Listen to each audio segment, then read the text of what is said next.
मैं बल्कि वो फर्स्ट टॉपिक में फर्स्ट पार्ट में कवर करा था, बट उसमें इस वीडियो में हम डिस्कस करेंगे इन्वायरमेंट जो मैगजीन है पीटी 365 की। पीटी 365 का पार्ट 2 डिस्कस करेंगे इसमें, ठीक है। पार्ट 2। पार्ट 1 में ऑलरेडी इसमें 1.3 टॉपिक तक डिस्कस कर चुके हैं। मैंने 1.1.4 टॉपिक उसमें स्टार्ट किया था, तो उसमें जब वीडियो बना रहा उसमें कोई दिक्कत थोड़ा सा आ गया, तो इस वजह से वो कट हो गया बीच में ही।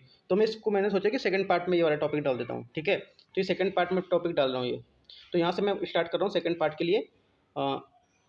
मैं बल्कि वो फर्स्ट टॉपिक में फर्स्ट पार्ट में कवर करा था, बट उसमें कुछ प्रॉब्लम हो गई, इस वजह से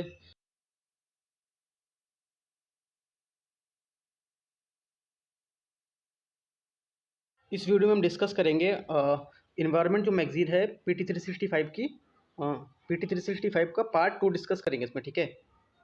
पार्ट 2। पार्ट 1 में ऑलरेडी इसमें 1.3 टॉपिक तक डिस्कस कर चुके हैं।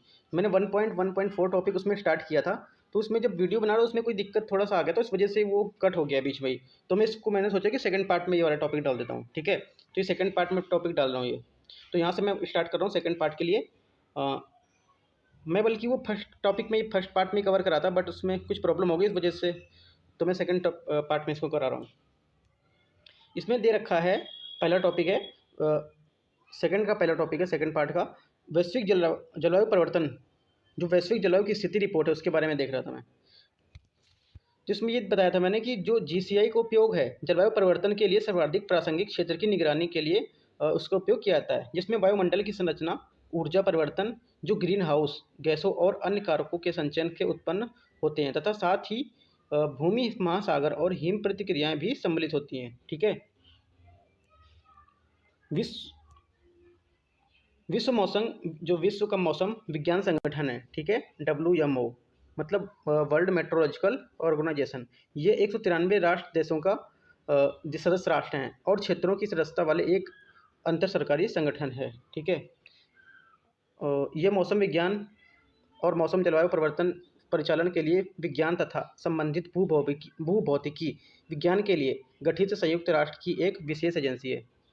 भारत इसका एक सदस्य देश है, राइट। इसका मुख्यालय जिनेवा, स्विट्जरलैंड में स्थित है और ये संयुक्त विकास समूह का सदस्य है, ठीक है। विश्व मौसम कांग्रेस इसका एक सर्वोच्च निकाय है, जिसे सभी WMO सदस्यों की सहभागिता के आधार पर विकसित किया गया है। और संबंधित तथ्य state of climate services report 2020। इसमें क्या दिया है, इसे WMO द्वारा जारी किया जाता है। ये आपको याद रखना है कौन सी रिपोर्ट है ये, ठीक है। State of climate services report किसके द्वारा जारी किया जाता है, WMO के द्वारा जारी किया जाता है, राइट। इस रिपोर्ट में रिपोर्ट में समझने हेतु एक आधार प्रदान करती है कि कैसे जलवायु को जोखिम और प्रारंभिक चेतावनी प्रणाली को पहल जैसी प्रणालियों के माध्यम से सर्वाधिक सुभेद लोगों की सुरक्षा को मजबूती किया जाए, है ना। और इस रिपोर्ट का जो निष्कर्ष था वो क्या था, ये जो वैश्विक जलवायु स्थिति रिपोर्ट है ना, GCI है ना, इसके बारे में देख लेते हैं कुछ निष्कर्ष हैं GCI के बारे में। GCI के बारे में निष्कर्ष क्या है, वर्ष 2020 में औसत वैश्विक तापमान पूर्व औद्योगिक वर्ष 1850 से 1970 तक लगभग 1.2 डिग्री सेंटीग्रेड अधिक है ना। मतलब जो 1850 से 1900 का स्तर था उससे 1.2 डिग्री सेंटीग्रेड अधिक है 2020 का, है ना। वर्ष 2020 के विश्व स्तर पर 3 सबसे अधिक गर्म वर्ष होने की संभावना है। वर्ष 2020 के विश्व स्तर पर 3 सबसे गर्म वर्षों के होने की संभावना है। महासागर का अम्लीकरण बढ़ रहा है, राइट। महासागर वायुमंडल जनित CO2 के वार्षिक उत्सर्जन का लगभग 23% अवशोषित करते हैं, जिससे ग्रह पर जलवायु परिवर्तन के प्रभावों को कम करने में सहायता मिलती है।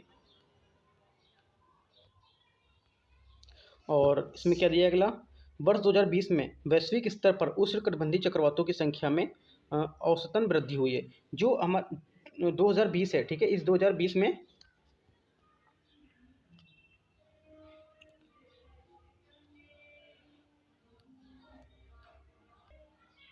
ये जो 2020 है इसमें वैश्विक स्तर पर उष्णकटिबंधीय चक्रवात हैं उनकी संख्या में औसतन वृद्धि हुई। जो पहले जितने होते थे उसकी अपेक्षा इसमें वृद्धि हुई है चक्रवातों में, ठीक है।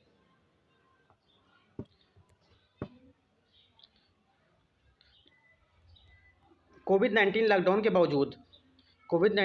के बावजूद ग्रीन हाउस गैसों की वायुमंडलीय सांद्रता में वृद्धि जारी रही है। अभी देखो आप सीधा सीधे से स्टेटमेंट देगा कि ग्रीन हाउस गैसों के बारे में एक मतलब मैंने ऊपर पहले डिस्कस किया था फर्स्ट वीडियो में, तो अभी आपको सेकंड मतलब इसमें फिर से आपसे पूछ लेगा कि ग्रीन हाउस गैसों के बारे में विचार करना है। ये दे देगा वर्ष 2020 में वैश्विक स्तर पर उष्णकटिबंधीय चक्रवातों की संख्या में हाल ही में भी कमी देखी गई है ना, कमी देखी गई है, या बोल देगा वृद्धि देखी गई, बोलेगा तो ठीक है, ठीक है, और कमी बोलेगा तो गलत है। और सेकंड बोल देगा कोविड-19 लॉकडाउन के बावजूद, मतलब बोल देगा कोविड-19 लॉकडाउन के बाद ग्रीन हाउस गैसों की वायुमंडलीय सांद्रता में कुछ कमी आई है ना, कि लॉकडाउन हुआ उसकी वजह से मतलब ये सब मशीनरी सब बंद रहा है तो वायुमंडल में कुछ कमी आई है, तो ऐसा कुछ नहीं है। ऐसा अगर हुआ भी होगा तो पॉइंट 1% में होगा, लेकिन फिलहाल वृद्धि जारी की गई है इसमें, है ना, अभी कमी इसमें जारी नहीं की गई है। तो लोग अक्सर देखो ये मारेंगे कि जो नहीं थोड़ा सा पढ़ा होगा तो ये मारेंगे कि कोविड-19 लॉकडाउन लगा इसके कारण ये देखो उसमें जो सांद्रता थी, वायुमंडल सांद्रता उसमें कमी हुई है ना, तो कमी नहीं हुई है, वृद्धि कंटिन्यू जारी रही है उसमें, राइट, ऐसा। तो हमारा अगला टॉपिक दिया है इसमें 1.1.5 में, भारतीय क्षेत्र पर जलवायु परिवर्तन का आकलन क्या है, ठीक है, ये देखते हैं। पृथ्वी एवं विज्ञान मंत्रालय द्वारा भारतीय क्षेत्र पर जलवायु परिवर्तन का आकलन नामक शीर्षक रिपोर्ट जारी की गई है। इसमें क्या बताया गया है कि भारत में जो भारत के विभिन्न क्षेत्र हिस्से जो हैं, ठीक है, उसमें जलवायु परिवर्तन से संबंधित तथ्यों, दस्तावेजीकरण एवं आकलन से संबंधित पहला प्रयास है। यह भी रिपोर्ट भारतीय क्षेत्र पर जलवायु के विभिन्न आयामों के संदर्भ में अवलोकित और संभावित परिवर्तनों तथा क्षेत्रीय जलवायु परिवर्तन से निपटने के लिए विभिन्न नीतिगत प्रयासों को रेखांकित करता है, ठीक है।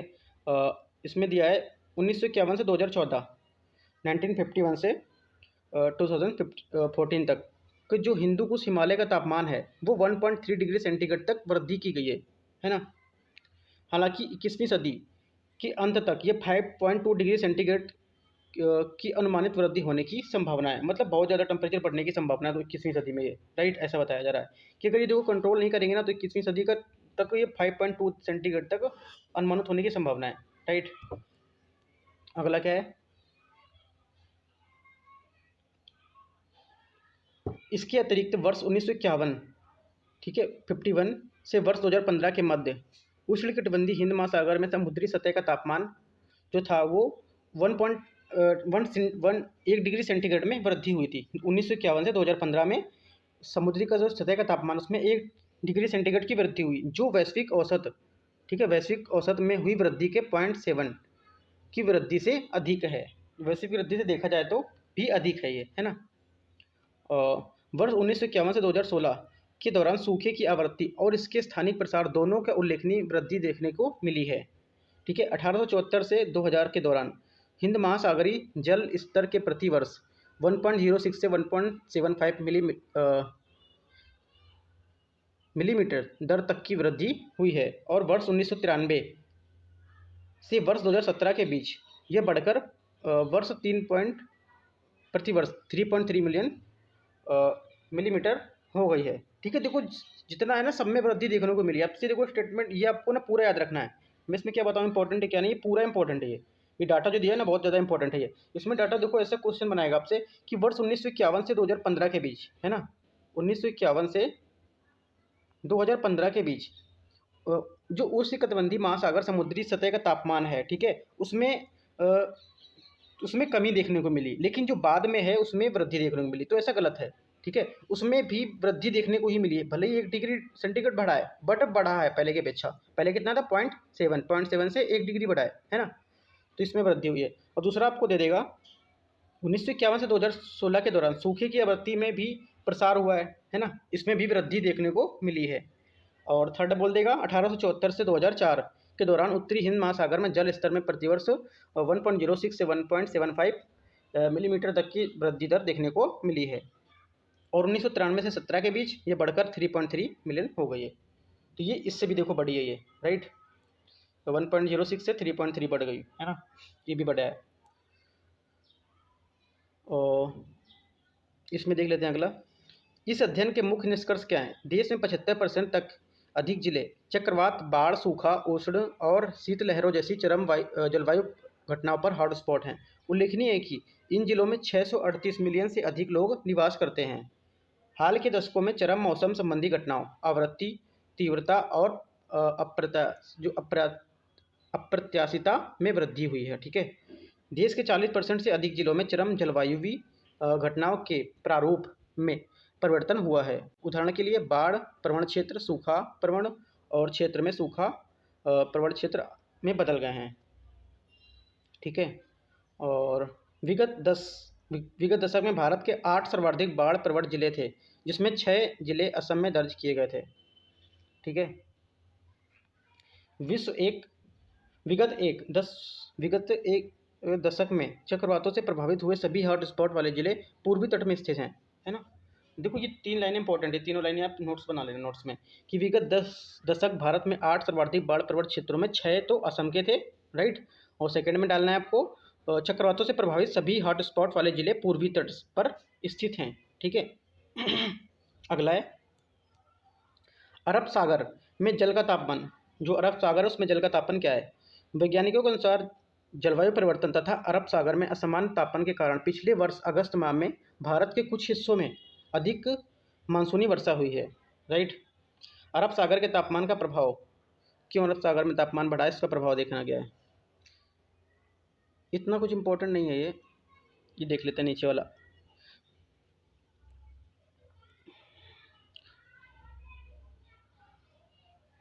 भारतीय उपमहाद्वीप की ओर से अधिक आर्द्रता का प्रभाव हुआ था, जिसके कारण पश्चिमी घाट या मध्य भारत में अत्यधिक वर्षा हुई है।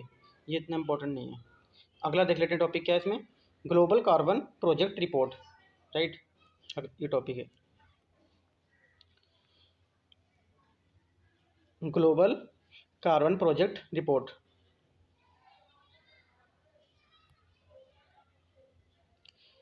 न्यूज़ में क्यों रहा है ये भी देख लेते हैं।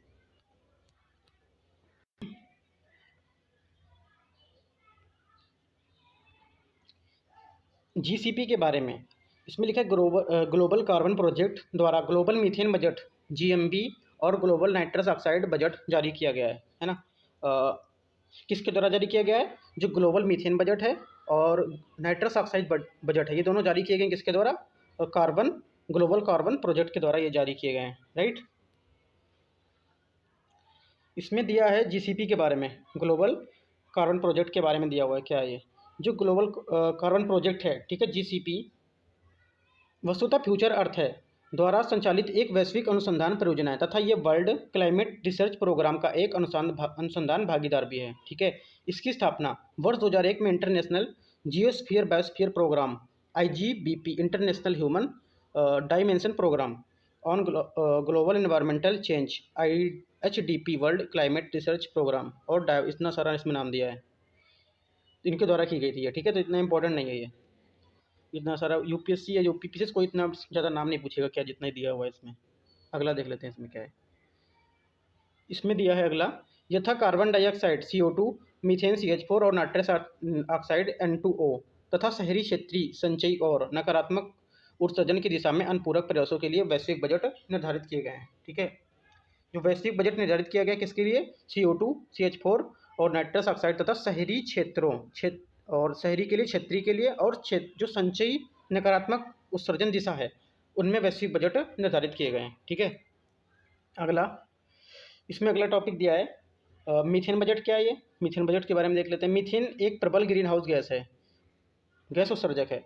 इसके पश्चात 20 वर्षों की अवधि में वायुमंडल को नुकसान पहुंचाने के संदर्भ में यह CO2 की तुलना में 84 से 86 गुना तक अधिक प्रबल है। ठीक है, ये CO2 की तुलना में 84 से 86 गुना तक अधिक प्रबल है। इसके अतिरिक्त CO2 के उपरांत, ठीक है, CO2 के उपरांत मानव जनित वैश्विक तापमान में ये दूसरा सबसे बड़ा योगदान करता है।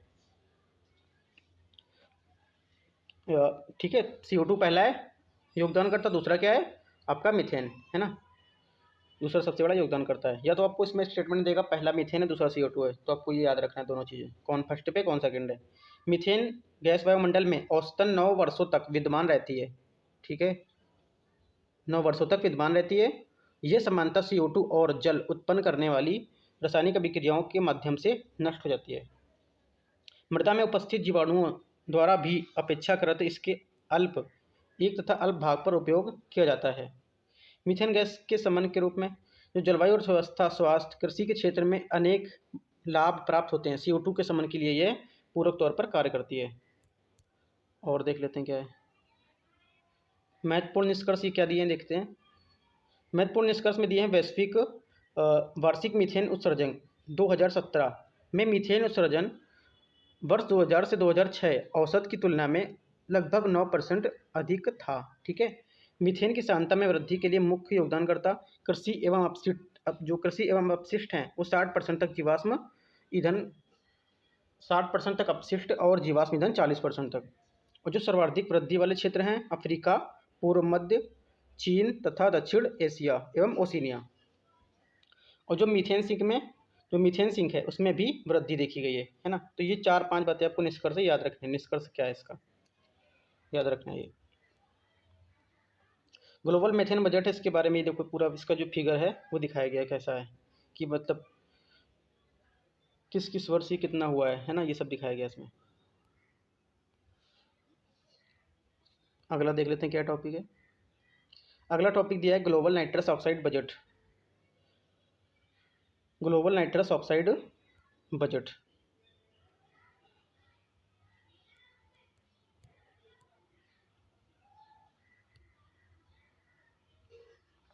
GCP ने अंतर्राष्ट्रीय नाइट्रोजन पहल के साथ संयुक्त रूप से वैश्विक नाइट्रोजन बजट की प्रवृत्तियों और परिवर्तनशीलता को स्थापित करने व उसमें सुधार करने के लिए एक नई गतिविधि तथा वैज्ञानिकों का अंतर्राष्ट्रीय संघ सृजित किया है।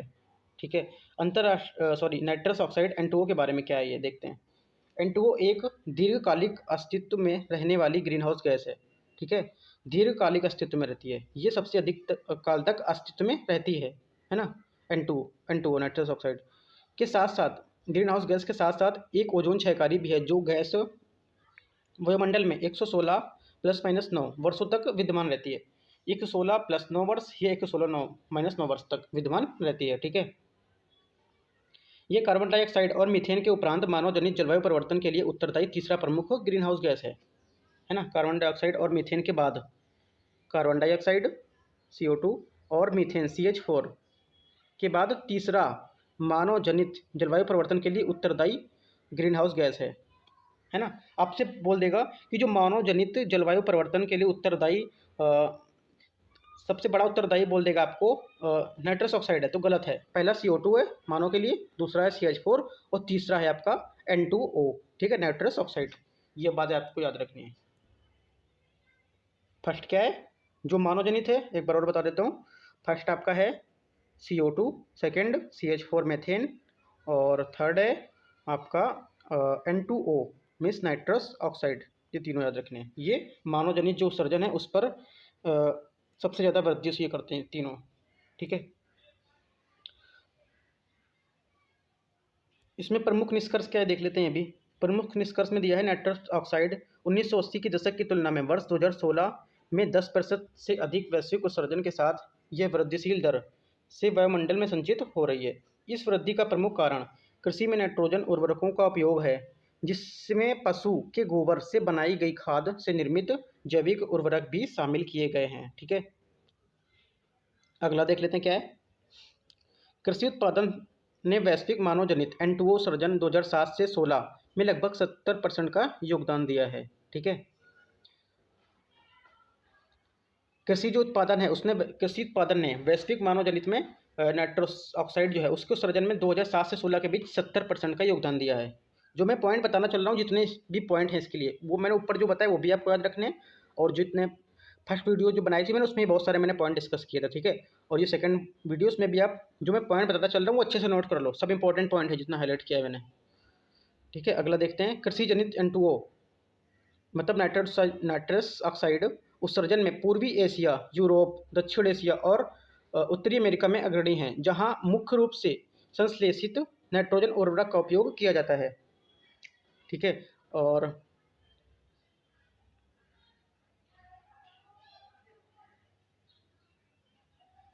अगला है N2O के उत्सर्जन की उच्चतम वृद्धि दर उभरती अर्थव्यवस्थाओं विशेष रूप से ब्राज़ील, चीन, भारत में परिलक्षित हुई है, जहां फसल उत्पादन में पशुधन की संख्या में अत्यधिक वृद्धि हुई है। ठीक है, ये पूरा जो निष्कर्ष है, जो निष्कर्ष निकलते जा रहे हैं ना, वो आप अच्छे से, ऊपर वाले में भी मैंने बताया निष्कर्ष, वो अच्छे से आप बना के नोट बना के उसमें अच्छे से निष्कर्ष लिख लो। इंपॉर्टेंट है सब ये, पेपर के टाइम को काम आएगा ये, और पहले भी पढ़ लो, पेपर टाइम में आपको याद रहेगा अच्छे से। अगला देख लेते हैं।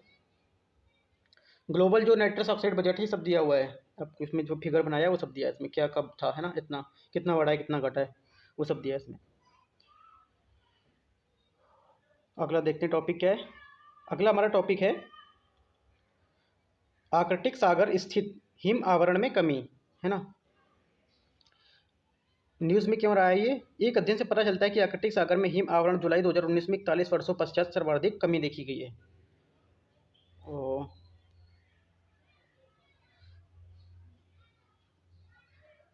देखो एक पॉइंट यहाँ पे नोट कर लेना है, वो टॉपिक पे, उस जो टॉपिक आप बनाना नोट्स, तो वो टॉपिक लगा के नीचे जो पॉइंट बताता चल रहा हूँ, वो पॉइंट्स, जैसे आप देखो नोट्स बनाना कैसे है, ये देख लो, पहले ये बताता हूँ। ये जो मैंने 1.7 टॉपिक है, ठीक है, टॉपिक का नाम लिख लो यहाँ पे। उसके बाद जो पॉइंट मिलते चले वो पॉइंट आप ऐसे अच्छे से नोट करते चलो। या तो अगर इसके कुछ भाग हैं, अगर कोई, मैंने इसके जैसे ये बताया, उसके बाद जैसे पॉइंट बताया तो पॉइंट वो ऐसे करके लिख के इससे नीचे नीचे पॉइंट डालने हैं, ठीक है, ऐसा। और अगर मैं बताऊँ किसी चीज़ के बारे में पर्टिकुलर, जैसे N2O के बारे में बताया था, नाइट्रस ऑक्साइड के बारे में बताया, ठीक है, मैंने कि जो मतलब कार्बन डाइऑक्साइड वो पहला है, ठीक है, और मीथेन दूसरा है, और नाइट्रस ऑक्साइड तीसरा है। तो ऐसे बारे में आपको वो देख लेना है कि भारत में जो हम लोग जो उत्सर्जन करते हैं, हम लोगों के द्वारा किया जाता है मानव जनित, यहाँ पे लिखना है मानव जनित, और वो डाल देना फर्स्ट में CO2, सेकेंड में CH4, और थर्ड में आपका N2O, ऐसे करके आपको बनाना है। तो वो आपको याद नहीं करना पड़ेगा, वो आपको ऐसे ही माइंड में रहेगा, है ना, ऐसे मैं बहुत सारी वीडियो में बता चुका हूँ आपको ये सब बनाना। तो देखते हैं इसमें क्या पॉइंट दिया है। पॉइंट ये दिया है इसमें, 2050 तक आर्कटिक महासागर के हिम आवरण पूर्णतः समाप्त हो जाएंगे, ऐसा ये बताया जा रहा है ना। आर्कटिक समुद्री हिम आवरण में तीव्र कमी कार्बन उत्सर्जन के अनुवर्ती ग्लोबल वार्मिंग से जुड़ी हुई है।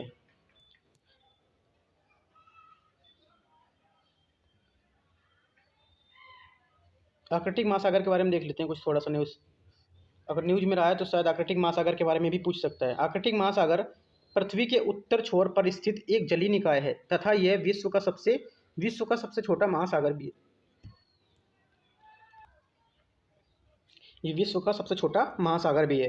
ये ग्रीनलैंड, कनाडा, नॉर्वे, अलास्का और रूस से घिरा हुआ एक क्षेत्र है, ठीक है, जो लगभग वर्ष पर्यंत, ठीक है, वर्ष पर्यंत पूर्णतः बर्फ से ढका रहता है ना।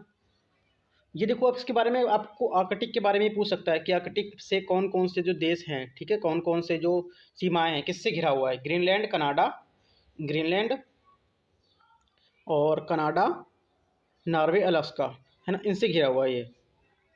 ग्रीनलैंड आपका ये है, और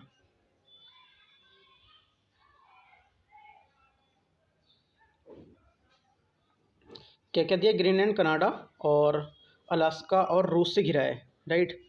तो इसमें देखो जो जो कंट्रियाँ आप इसमें देख लेना, मैं इसमें यहाँ दिखा दे रहा हूँ कि ग्रीनलैंड, कनाडा, अलास्का और नॉर्वे से घिरा हुआ है, जो क्षेत्र लगभग वर्ष पर्यंत पूर्णतः बर्फ से ढका रहता है, राइट।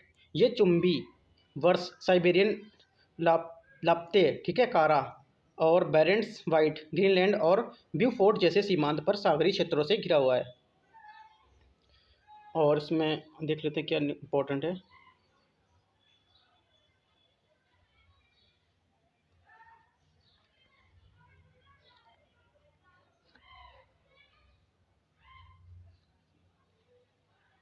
एक इसमें इंपॉर्टेंट पॉइंट और दिया है, अन्य संबंधित तथ्य में दिया हुआ है।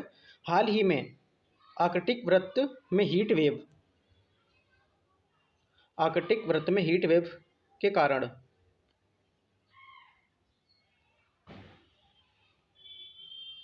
यहाँ के साइबेरिया शहर में 38 डिग्री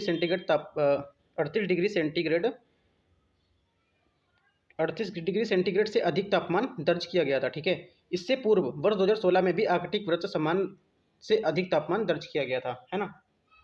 आपसे बोलेगा कि देखो आर्कटिक में भी हाल ही में टेम्परेचर 38 डिग्री तक दर्ज किया गया था इसमें, ठीक है।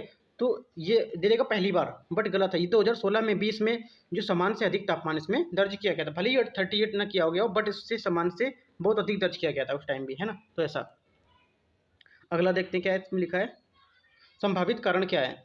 संभावित कारण में दिया है वैश्विक तापमान वृद्धि, लार्ज स्केल विंड पैटर्न, समुद्री हिम अनुपस्थिति, मानव प्रेरित जलवायु इत्यादि ये हैं। इसमें प्रभाव क्या क्या है?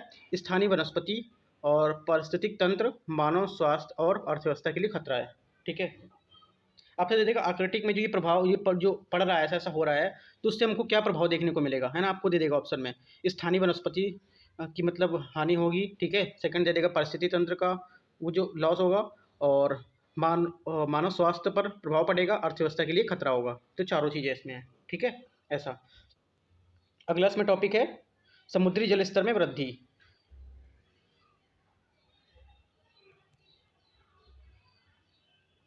इसका निष्कर्ष देख लेते हैं क्या है। वर्ष 1900 के उपरांत समुद्र जल में स्तर में 180 से 200 मिलीमीटर तक बढ़ गया है। ठीक है, विश्व के 0.5 से 0.7 भूमि क्षेत्र को वर्ष 2100 तक संयोगिक तटीय बाढ़ का खतरा है, जिससे यदि यह मान लिया जाए कि तटीय बचाव या अनुकूलन के उपाय नहीं हैं, तो इससे 2.5 से 4.1 जनसंख्या प्रभावित होगी, है ना? इस परिवर्तन के कारण प्रभावित होने वाली वैश्विक परिसंपत्तियों के मूल्य में $6.9 ट्रिलियन या वैश्विक सकल घरेलू उत्पाद के 12 से 20% के बीच होने का अनुमान रखा गया है ना? इम्पोर्टेंट इतना नहीं है ये, और देख लेते हैं क्या है।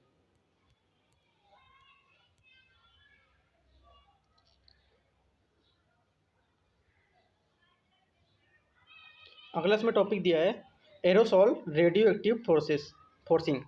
ये सब टॉपिक इतने इंपॉर्टेंट नहीं है, बस मैं सिर्फ बता दे रहा हूँ। जो टॉपिक इंपॉर्टेंट आएगा ना वो आपको बायोडाइवर्सिटी इसमें मिलेगा ना, इसमें बायोडाइवर्सिटी मिलेगा, उसमें बहुत ज़्यादा इंपॉर्टेंट टॉपिक मिलेंगे आपको। उसके पूरा जो बायोडाइवर्सिटी पूरा टॉपिक इंपॉर्टेंट है, वो एक से लेके उसमें जितने भी टॉपिक होंगे ना सब इंपॉर्टेंट टॉपिक हैं। इसमें इतने इंपॉर्टेंट कुछ नहीं है, कुछ कुछ इंपॉर्टेंट है, कुछ नहीं है वहाँ पे, लेकिन सब इंपॉर्टेंट होगा। बट मैं डिस्कस सब कर ले रहा हूँ, क्या क्या इसमें पॉइंट बन जाएंगे तो मैं बता दे रहा हूँ आपको सब।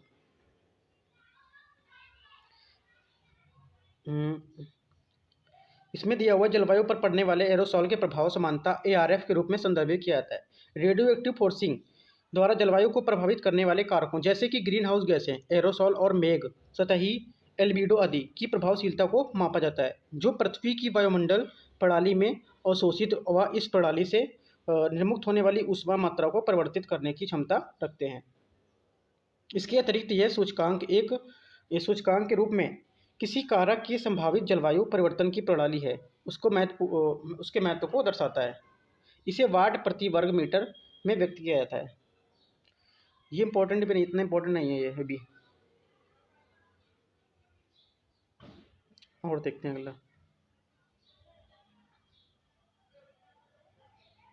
अगला टॉपिक देख लेते हैं, इतना इंपॉर्टेंट नहीं था वो। ये फर्स्ट 1.2 टॉपिक है, इसमें देखते हैं COP26। ये आपका इंपॉर्टेंट है, राइट?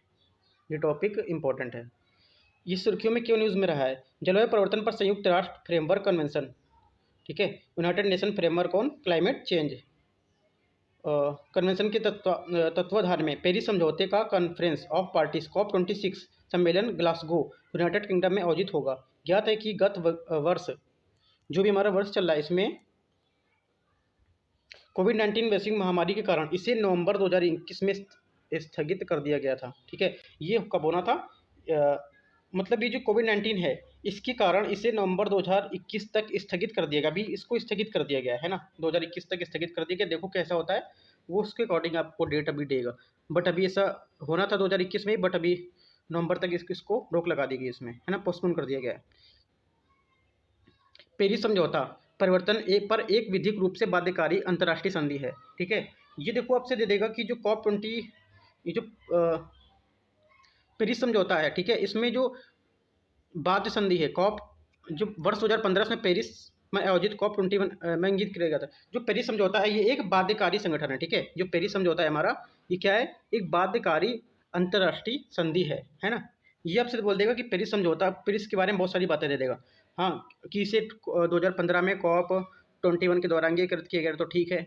ये सन आपको याद रखना है, 2015 ही बोल रहा है, ये COP21 ही बोल रहा है, 22 तो नहीं बोला है ऐसा। तो ये कब किया गया था? 2015 में COP21 में। ठीक है, और सेकंड बोल देगा कि ये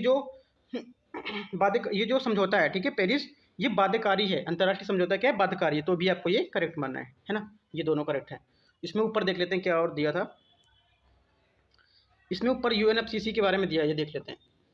UNFCCC की कॉन्फ्रेंस ऑफ पार्टीज के 26वां जो सत्र हुआ है उसमें COP26 के लिए 4 प्राथमिकताएं दी गई हैं। पहला, जलवायु राष्ट्रीय जलवायु योजना है, इसमें राष्ट्रीय स्तर पर निर्धारित योगदान कंट्रीब्यूट कंट्रीब्यूशन में यह दिखाना चाहिए कि देश में पेरिस समझौते को लागू करने की दिशा में कार्यरत है। यह है कि प्रत्येक एनडीसी के पूर्ववर्ती तुलना में अधिक प्रभावी होना चाहिए। ठीक है, सभी देशों को वर्ष 2050 तक निवल शून्य उत्सर्जन तक पहुंचने के लिए रणनीति अपनानी चाहिए।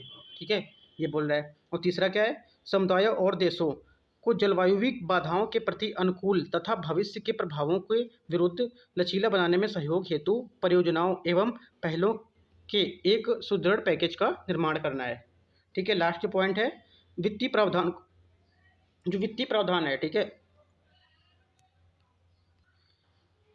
जो वित्तीय प्रावधान है उसको COP26 के तहत विकसित देशों द्वारा 2020 से 20 तक $100 बिलियन उपलब्ध कराने की प्रतिबद्धता सुनिश्चित करता है। राइट, अगला देख लेते हैं।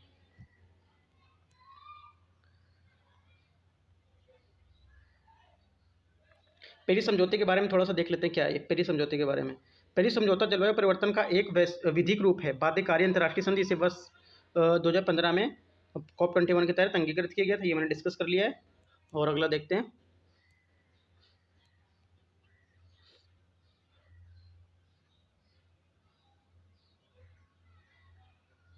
ये जो देखो इसमें दिया हुआ है, चार्ट दिया है, इसमें से थोड़ा आपको मैं थोड़ा हिंट्स दे रहा हूँ, बता दे रहा हूँ क्या किसके बारे में दिया है।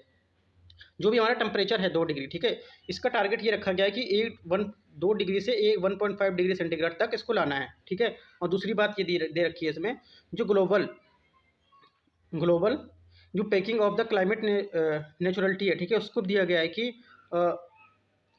Reach the global net zero emissions और कार्बन नेचुरली। ठीक है, where the amount of the green house gases emission equal the amount remove from the atmosphere by the 2050 तक। मतलब 2050 तक इनको रिमूव करना है, मतलब जो कुछ ग्रीन हाउस गैस है उनको हमको यूज करने से प्रतिबंध लगाना है। ठीक है, 2050 तक इसका टारगेट दिया है।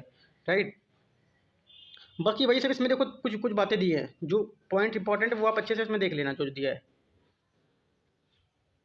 ठीक है, बाकी इसमें कुछ इंपॉर्टेंट है, जितना मैं बता रहा हूँ सब उसी में मिलता जाएगा आपको। जो मैं देखो 1.5 2 डिग्री से 1.5 डिग्री है, ये मैं ऊपर भी डिस्कस कर चुका हूँ, 2050 तक ये भी डिस्कस कर चुका हूँ। बाकी आपको सब डिस्कस होते हुए मिलेगा। ये जो चार्ट है उन्होंने चार्ट ऐसे डाल दिया इसमें। ठीक है, तो कि आपको थोड़ा इसमें हेल्प मिल जाएगी इस वजह से।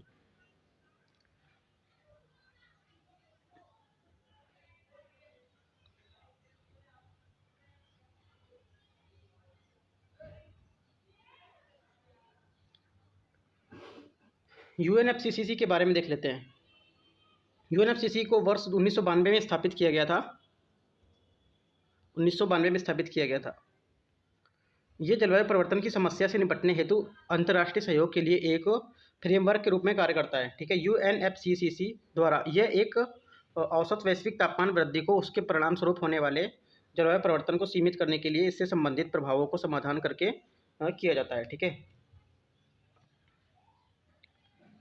और UNFCCC है मार्च 1994 में लागू हुआ था। वर्तमान में सभी देश इसके सदस्य हैं। वर्तमान में लगभग सभी देश इसके सदस्य हैं। ठीक है, अभिसमय की पुष्टि करने वाले 197 देशों को अभिसमय के पक्षकार के तौर पर संबोधित किया जाता है।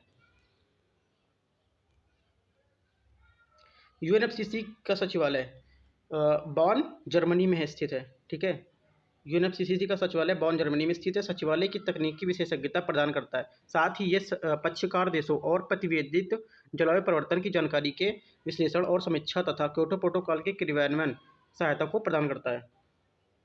यह पेरिस समझौते के तहत स्थापित राष्ट्रीय स्तर पर निर्धारित योगदान के लिए एक रजिस्ट्री भी रखता है।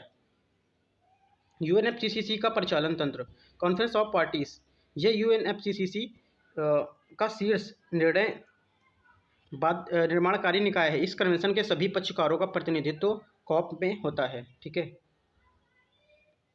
सामान्यतः इसकी बैठक प्रतिवर्ष होती है, जबकि COP द्वारा इसमें कोई परिवर्तन न किया जाए। Conference of party Kyoto protocol के पक्षकारों की बैठक के रूप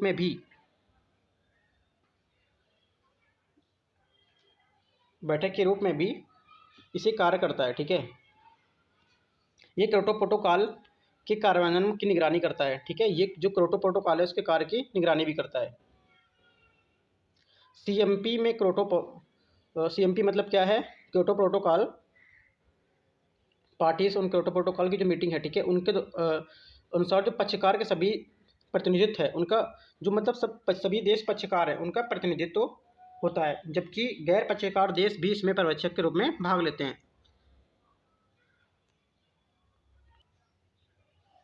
इसमें अगला देख लेते हैं, अगला क्या लिखा हुआ है।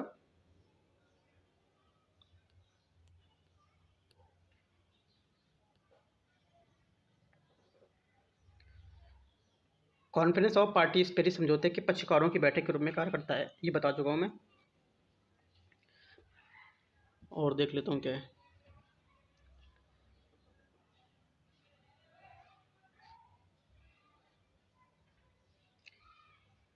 भारतीय एनडीसी में 3 मात्रात्मक लक्ष्य दिए हुए हैं। ठीक है क्या लक्ष्य दिए हुए हैं?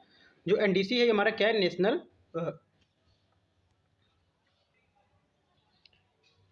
ये जो एनडीसी क्या दिया है, एनडीसी का मतलब क्या है? नेशनली, ठीक है, नेशनली डिटरमाइंड कंट्रीब्यूशन। ठीक है, इसमें जो भारतीय एनडीसी हैं इसमें 3 मात्रात्मक लक्ष्य हैं। क्या क्या लक्ष्य हैं? वर्ष 2030 तक वर्ष 2005 के स्तर से सकल घरेलू उत्पाद की उत्सर्जन तीव्रता में 33 से 35% को कमी करना है। ठीक है, दूसरा है वर्ष 2030 तक विद्युत में गैर जीवाश्म ईंधन आधारित विद्युत का हिस्सा 40% करना है।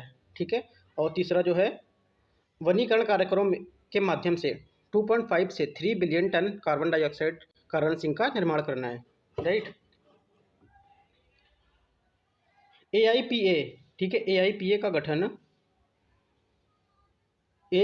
पर्यावरण संरक्षण अधिनियम 1986 के तहत किया गया था। पर्यावरण और वन जलवायु परिवर्तन मंत्रालय के सचिव एआईपीए के अध्यक्ष होंगे। ठीक है,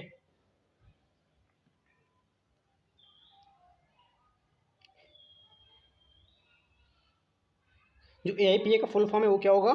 ये दिया हुआ है आपका, apex committee for implementation of the Paris agreement, AIPA. जो एआईपीए होगा इसको पर्यावरण वन एवं संरक्षण मंत्रालय, ठीक है, पर्यावरण प्रोटेक्शन एक्ट 1986 के तहत इसको स्थापित किया गया है। ठीक है, और दूसरी बात क्या है? पर्यावरण और जलवायु परिवर्तन मंत्रालय जो यूएनएफसीसीसी हैं, ठीक है, उनके जो उनका जो मंत्रालय है उसके सचिव ही इसके अध्यक्ष होंगे। ठीक है, ऐसा तो इम्पोर्टेंट है ये भी। आपसे 1986 की जगह आपसे दे देगा 1972, तो आपको याद रखना क्या होगा? 1986 पर्यावरण प्रोटेक्शन एक्ट 1986 याद रखना है। अगला देखते हैं।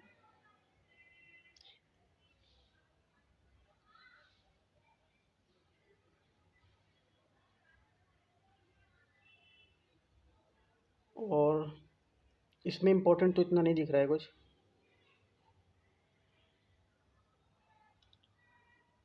इसमें पॉइंट और देख लो, ये भारत जलवायु परिवर्तन ज्ञान पोर्टल, भारत जलवायु परिवर्तन ज्ञान पोर्टल, ये भी हाल ही में लॉन्च किया गया था। ये किस मिनिस्ट्री द्वारा लॉन्च किया गया था? आपसे पूछ लेगा। ये पर्यावरण एवं वन जलवायु संरक्षण मंत्रालय द्वारा ये पोर्टल लॉन्च किया गया था। ठीक है,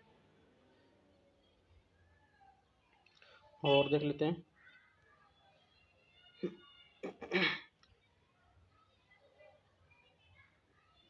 और इतना इंपॉर्टेंट नहीं है कोई, देख और दूसरा टॉपिक देखते हैं। अगला टॉपिक दिया हुआ है इसमें अंतर्राष्ट्रीय सौर गठबंधन। ठीक है, इसमें बारे में देखते हैं क्या है।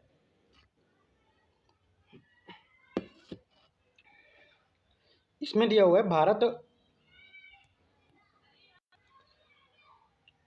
अंतर्राष्ट्रीय सौर गठबंधन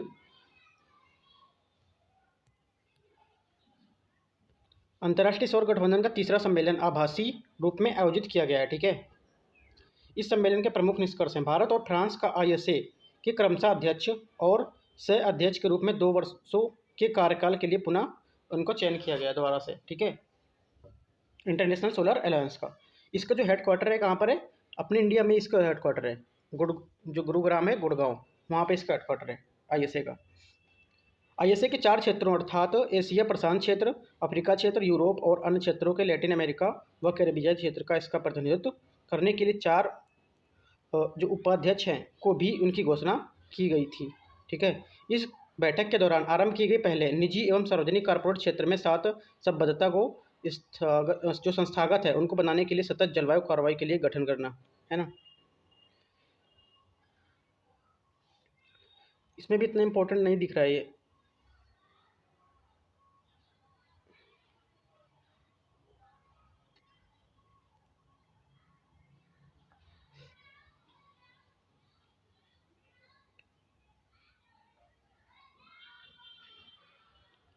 ये याद रख लेना आपको, ये क्या है, विश्व रैया पुरस्कार ये किसे दिया जाता है? आईएसए के 4 क्षेत्रों में प्रत्येक में से अधिकतम सौर क्षमता वाले देशों को प्रदान किया जाता है, ठीक है। और दूसरा कल्पना चावला पुरस्कार, ये क्या है? सौर ऊर्जा के क्षेत्र में कार्य करने वाले वैज्ञानिकों को, इंजीनियरों और उनके उत्कृष्ट जो योगदान है इसके लिए दिया जाता है ये, ठीक है। और तीसरा दिवाकर पुरस्कार क्या है? उन संगठनों संस्थानों को प्रदान किया जाता है जो दिव्यांग होते हैं, ठीक है। और जो दिव्यांगजन होते हैं उनके हित के लिए कार्य करते हैं और उनको ये पुरस्कार दिया जाता है, राइट। वैश्विक महामारी के दौरान आईएसए ने अल्प विकसित देशों व लघुद्वीपीय विकासशील देशों जैसे अपने सदस्यों में स्वास्थ्य सेवा क्षेत्र योगदान के लिए प्रति समर्पित पहल आईएसए केयर आरंभ की थी, ठीक है।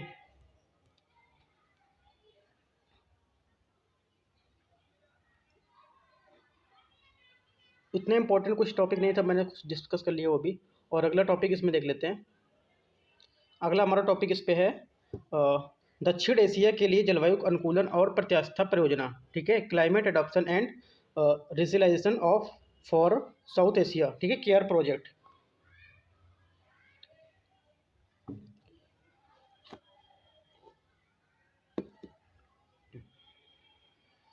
इसमें भी कुछ खास इंपॉर्टेंट नहीं है, देख लेता हूँ क्या क्या है।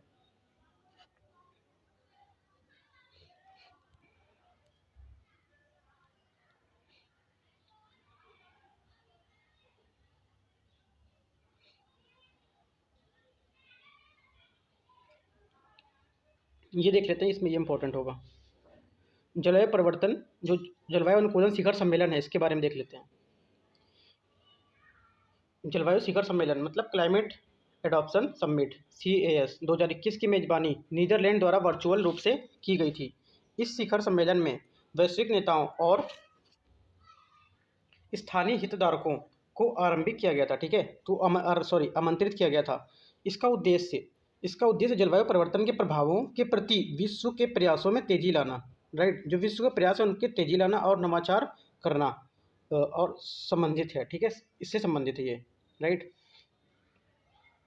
जो कैस है, ठीक है, कैस CAS मतलब क्लाइमेट एडॉप्शन समिट 2021 वर्ष 2030 तक जलवायु प्रत्यास्थ भविष्य की दिशा में परिवर्तन का एक दशक के लिए रोड मैप के रूप में अनुकूल कार्रवाई का एजेंडा प्रदान करता है ना।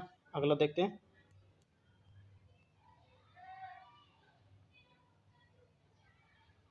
जलवायु कार्रवाई सम्मेलन 2020, इसमें क्या है?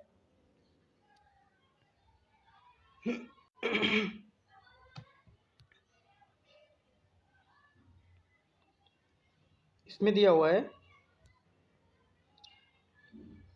इस सम्मेलन का आयोजन पेरिस समझौते के तहत किया गया था। ये भी इतना इंपॉर्टेंट नहीं है, हाँ, ये भी हटा लेते हैं टॉपिक। बाकी इतना तो मैंने जलवायु परिवर्तन के लिए ऊपर बहुत सारा टॉपिक डिस्कस कर लिया, उसके बारे में ये दिखाया गया जो जो जो जो थोड़ा न्यूज़ में रहा है वो उसको बॉक्स में कर दिया गया है। बाकी मैंने अच्छे से ऊपर इसमें सब डिस्कस किया हुआ है। क्योटो प्रोटोकॉल इंपॉर्टेंट, इसको डिस्कस कर लेते हैं। जो आपका इंपॉर्टेंट है वो कुछ नहीं छूटेगा, जो इंपॉर्टेंट है वो मैं ऑलरेडी इसमें डिस्कस कर रहा हूँ, है ना। खुद मैं बता देता हूँ जो एग्जाम में आने के लिए। क्योटो प्रोटोकॉल विधिक रूप से बाध्यकारी प्रथम जलवायु संधि है, ठीक है। इसके तहत ये बाध्यकारी है और दूसरी बात ये प्रथम जलवायु संधि। इसके तहत विकसित देशों को वर्ष 1990 के उत्सर्जन स्तर से नीचे औसतन 5% की कमी करना है अनिवार्य था। साथ ही इसने इस संबंध में देशों की प्रगति की निगरानी के लिए एक तंत्र को भी स्थापित किया था। क्योटो प्रोटोकॉल की दूसरी प्रतिबद्धता अवधि वर्ष 2020 से समाप्त हो गई थी। जो क्योटो प्रोटोकॉल है उसकी जो दूसरी प्रतिबद्धता थी अवधि ना, दूसरी जो अवधि थी इसकी, वो 2020 में समाप्त हो गई है, ठीक है। अगला देखते हैं।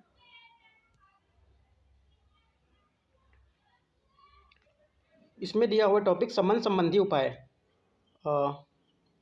कार्बन अवशोषण, उपयोग और संग्रहण, इसके बारे में देखना है।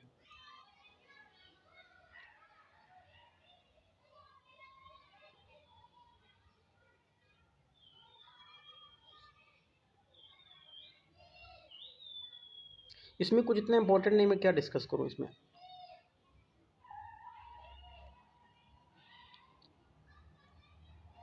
इसमें प्री के लिए कुछ इंपॉर्टेंट ही नहीं है, तो मैं इस टॉपिक को नहीं डिस्कस कर रहा हूँ।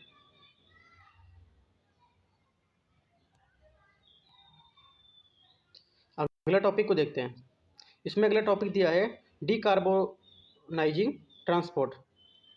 ठीक है, डीकार्बोनाइजिंग ट्रांसपोर्ट के बारे में देख लेते हैं क्या है। हाल ही में नीति आयोग ने इंटरनेशनल ट्रांसपोर्ट फोरम ITF के सहयोग से भारत में संयुक्त रूप से डीकार्बोनाइजिंग ट्रांसपोर्ट प्रोजेक्ट विकार्बनिक जो विकार्बनीकृत है परिवहन परियोजना को शुभारंभ किया है। राइट, किसने किसके सहयोग से? भारत, और संयुक्त रूप से डीकार्बोनाइजेशन भारत ने किया है। ठीक है, इसका शुभारंभ किया है भारत ने। तो ये अन्य के संबंधित तथ्य क्या क्या है वो देखते हैं।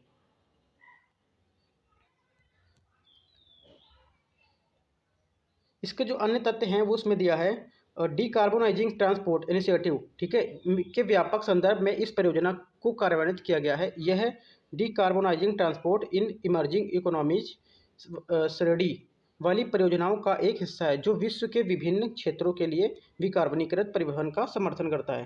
राइट, इसका उद्देश्य क्या क्या है? इसका उद्देश्य है निम्न कार्बन उत्सर्जन वाली परिवहन प्रणाली। राइट, और सेकंड में है भारत के लिए एक तदनुकूल परिवहन का उत्सर्जन का मूल्यांकन का ढांचा।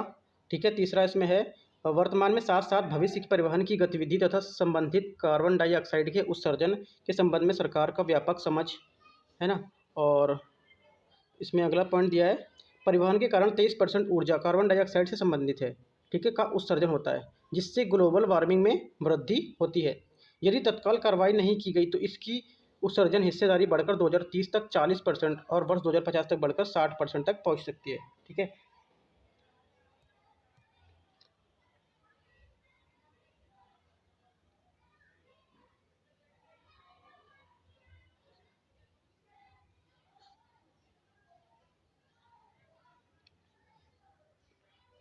Decarbonising transport initiative DTI, carbonising transport in emerging economies के बारे में देखते हैं। वर्ष 2016 में ITF के वित्त पोषण माध्यम से DTI का शुभारंभ किया गया था। इसके अन्य वित्त पोषण भागीदारों को भागीदार कौन कौन शामिल है? विश्व बैंक, वर्ल्ड बैंक है, यूरोपीय आयोग है, मतलब यूरोपियन कमीशन है आदि। ठीक है, ये दोनों हैं। इसके बाद यह पहल जलवायु परिवर्तन को रोकने की मदद के लिए कार्बन तटस्थ गतिविधि को बढ़ावा देती है ना। ये निर्माताओं को CO2 संबंध उपायों को चयन करने के लिए उन उपकरणों को उपलब्ध सुनिश्चित कराती है जो उनकी जलवायु प्रतिबद्धता पर खरे उतरते हैं। राइट,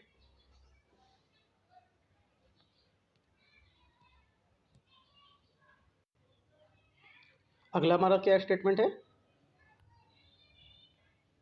अगला दिया हुआ है इसमें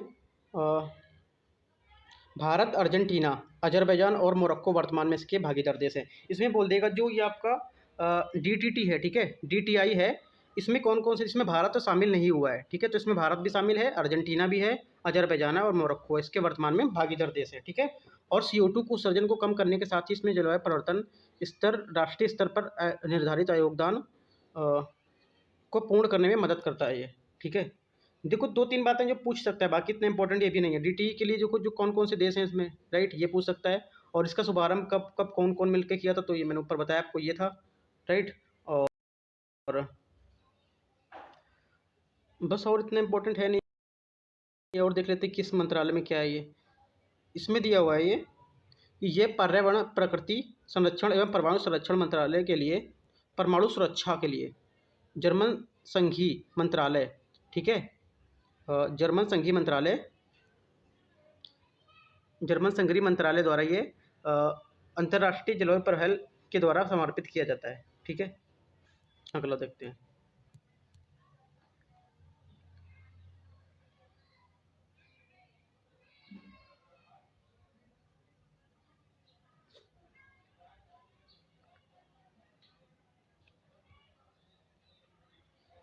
इसको देख लेते हैं क्या है इसमें। संबंधित तथ्य क्या क्या इसमें दिए हैं। राष्ट्रीय स्तर पर निर्धारित योगदान, एशिया के लिए परिवहन पहल। ठीक है, NDC-NTIA परियोजना का उद्देश्य विभिन्न विषयों के संबंध मंत्रालय, नागरिक समाज और निजी क्षेत्र के मध्य समन्वय स्थापित करने के लिए जो विकार्बनीकृत है उसको परिवहन के लिए प्रभावी नीतियों को एक सुसंगत रणनीति का प्रोत्साहन करना है। ठीक है, ये परियोजना वर्ष 2020 से 24 की अवधि हेतु भारत, वियतनाम, चीन में विकार्बनिक परिवहन है उनको प्रोत्साहन प्रदान करने के लिए व्यापक दृष्टिकोण को लक्ष्य को एक संयुक्त कार्यक्रम है। ठीक है, जो व्यापक जो दृष्टिकोण है उनके लक्ष्य को प्राप्त करने के लिए एक संयुक्त कार्यक्रम है। ठीक है, ये 7 संगठनों की एक संयुक्त परियोजना है जिसके अंतर्गत विश्व संसाधन संस्थान और अंतर्राष्ट्रीय परिवहन एवं मंच अंतर्राष्ट्रीय स्वच्छ परिवहन परिषद सम्मिलित है। मतलब इतने इसमें जो है वो संस्थान सम्मिलित किए गए हैं। ठीक है, भारत इस परियोजना के लिए कार्यान्वयन का भागीदार नीति आयोग है। भारत में इस परियोजना जो है ये परियोजना है भारत को, मतलब कौन इसको कार्यान्वयन करेगा, भारत में इसका कार्यान्वयन करेगा, जो इसको देख रेख करेगा कौन करेगा, वो नीति आयोग करेगा। ठीक है, इसका कार्य का जो कार्यान्वयन है वो करेगा